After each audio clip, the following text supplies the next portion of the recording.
Welcome back. So we're talking about wormholes still, and I want to do a few quick examples about these. So remember last time we talked about wormholes as being described as surfaces of revolution. So I have three examples. So we looked at the following. So x of t for x equals t and y equals hyperbolic cosine of t on the interval from, let's say, -1 to 1. So if we look at that, we get this shape, and you can go to the above link if you want to play with the visualization. Let me just show it to you one more time. Let me go to the, actually let me reload this. So okay, if you go to surfaces of revolution and then hit activate, it'll take a second, and then here's cosine hyperbolic, and if you want to change the limits to the ones I have, these are just, somewhat arbitrarily chosen. I like it at -2 to 2 since it looks more dramatic, but this is pretty cool too since this is a minimal surface. This would be like if you have soap film of 2 rings. This is the surface it would look like. Alright, there is our first wormhole, and let's take a look at the calculation. So if we run through these area calculations, let's just see what the integrals would look like. So I'm not going to do all the details, but let's do hyperbolic cosine of t. The derivative of that is hyperbolic sine of t with no minus sign. If you prefer, you can write these as e to the t plus e to the -t over 2. Then this expression, so the square root piece, is going to be 1 plus hyperbolic sine squared of t. And the interesting thing about hyperbolic cosine and hyperbolic sine, instead of having the Pythagorean identity where it's cosine squared plus sine squared equals 1, we have it as cosine squared hyperbolic minus sine squared hyperbolic equals 1. So this actually simplifies to the square root of cosine hyperbolic squared. So if you don't remember that identity, you can just pretty much derive it from scratch using the definitions. And note that hyperbolic cosine, if I draw a quick sketch of what this looks like, so it's e to the t and e to the -t, both of those are never 0, and if you add those together, so you'll get something that's never 0, and you get something that's a little bit thicker, wider at the bottom than a parabola. So this is just to convince us that it's never negative.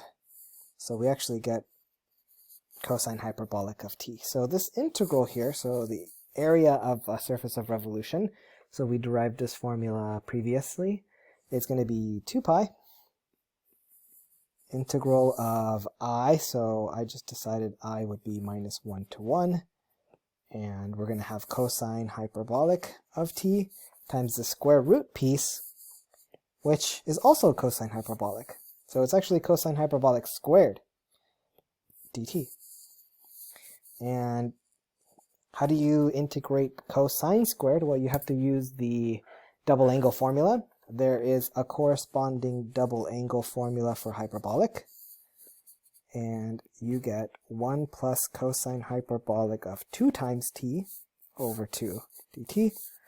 And I'll let you work out that this equals, do I have the calculation in front of me? Yeah, here we go. So I don't want to work out all the details right now, but we get a pretty elegant looking formula here. 2 plus, or pi times 2 sine hyperbolic of 2. I like it in this form, and let's, as I like to do, put units squared. Okay, so we have the surface area for this wormhole. Let's go to this link above and just do one quick demonstration. So if you actually go to example 1, it has t cosine hyperbolic from -1 to 1, and I have some code here that will basically just compute the surface integral for us. So I won't explain the code right now, but it's pretty short. It's 13 lines, including all the spaces. Okay, so I'm using the language Sage. All right, so we got this nice clean answer. So this is actually a pretty exact answer. You don't always get that when you compute areas and arc lengths. But I have this approximation here. So let's just confirm that the answer I just showed you agrees with 17.7. Oops, I'm trying to scroll on the wrong screen. So I have this little spot here where we can actually run our Sage Computations without downloading any programs. That's one of the cool things about this. So we did pi times 2. I'm very slow at typing this out, I'm sorry, on my iPad. And then we're going to do sine hyperbolic of 2. So it is picky about parentheses. And I think that looks fine. And if I want to do a numerical evaluation, let me do this. I'm going to need to wrap this around more parentheses. Or actually, let's do this. No, let me just do parentheses, and then you can do the dot n for numerical, and then open close parentheses. So if we run that code, we get 17.677 plus some other stuff, which, let's double check our derivation from our first one, 17.677. So cool. So our answer and what the, the computer algebra system will compute will give us the same thing. Now, let's do our next example, which should feel easier. This is a parabola, but look what happens when we start computing everything. So our f of t is 1/2 t squared plus 1. So what's the derivative of that? That is t. And then what's the square root piece? This looks like 1 plus t under the square root. So our integral becomes 2 pi times the integral from, I guess I chose to do -2 to 2 for this one. I don't know, pretty arbitrary, sorry about that. And then we have to do f, which, what did we say f was? 1/2 t squared plus 1, and then the square root piece is simply 1 plus the square root of t dt. So let's split this up into two integrals. We can write this as pi integral from -2 to 2 of t squared times the square root of 1 plus t dt plus 2 pi, the integral from -2 to 2 of the square root of 1 plus t dt. And you can actually evaluate both of these. They're not easy. It'll take you some time.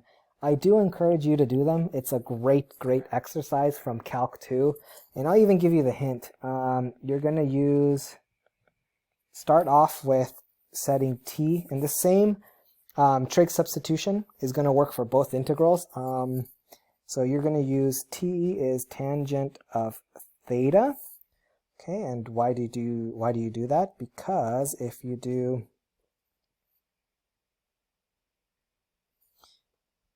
I'm sorry, what am I doing? I did something wrong, I think.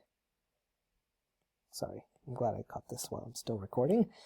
So I'm missing a squared here. So I have to square the derivative. I forgot to do that. So let me add that here, let me add that here, let me add that here. And that makes more sense with the substitution, since if I choose this for my t, then what's dt? The t will be secant squared theta d theta.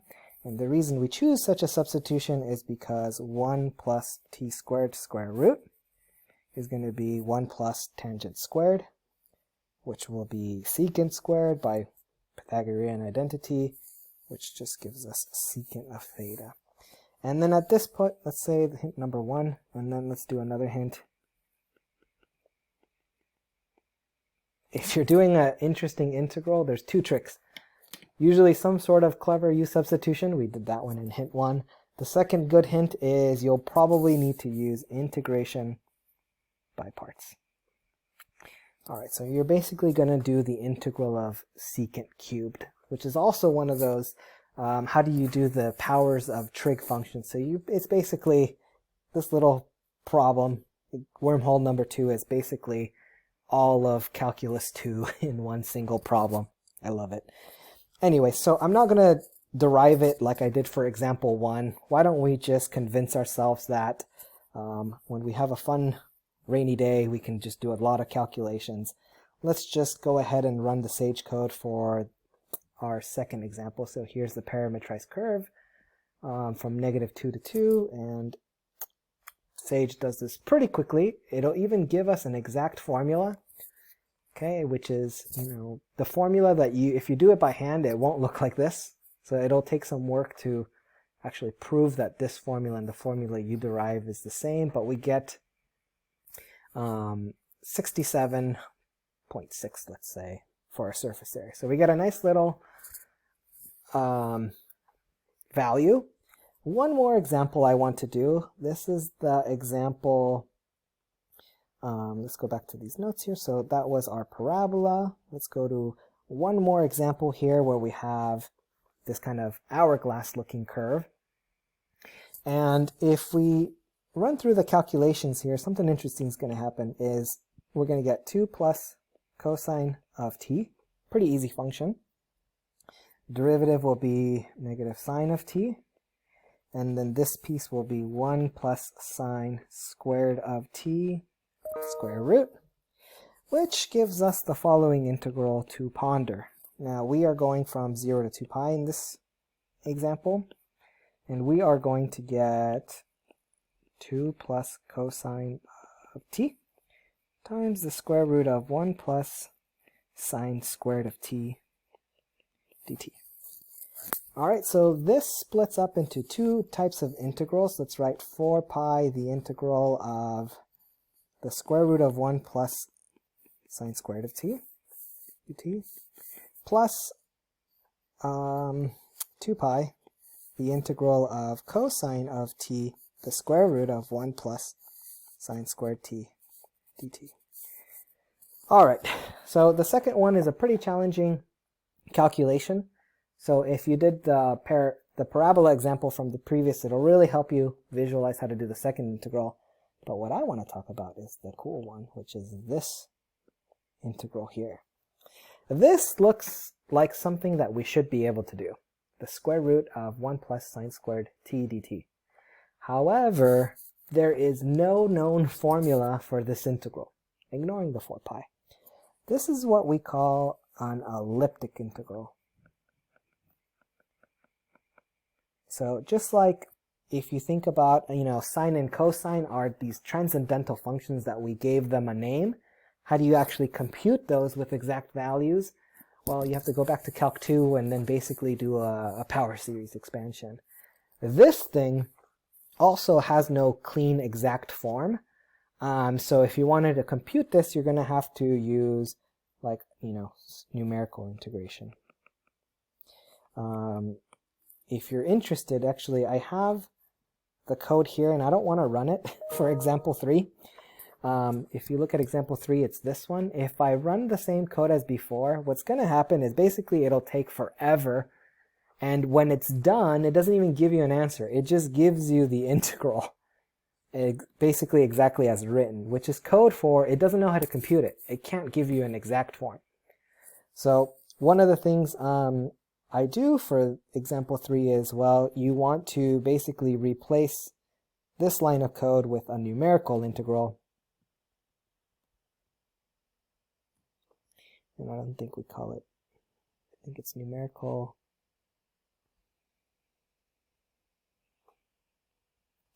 integration, if I'm correct.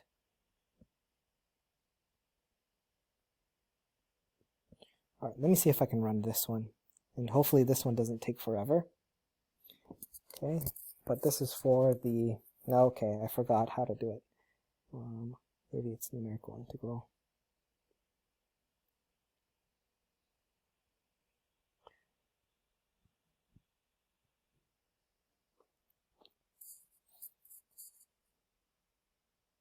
It doesn't like that one either.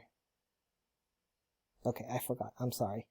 I'll have to double check my code and see how to do the numerical integral.